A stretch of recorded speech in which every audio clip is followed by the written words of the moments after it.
அணைத்து நனைந்தது தலையணைதான். அடுத்த அடி என்னை எடுப்பது நான்.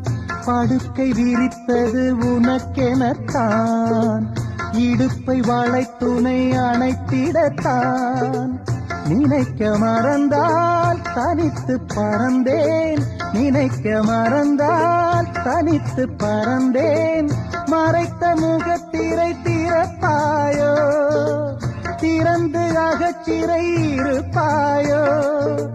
இருந்து விருந்து இரண்டு மனம் இணைய உன் பார்வையில் ஓராயிரம் கவிதை நான் எழுதுவேன்.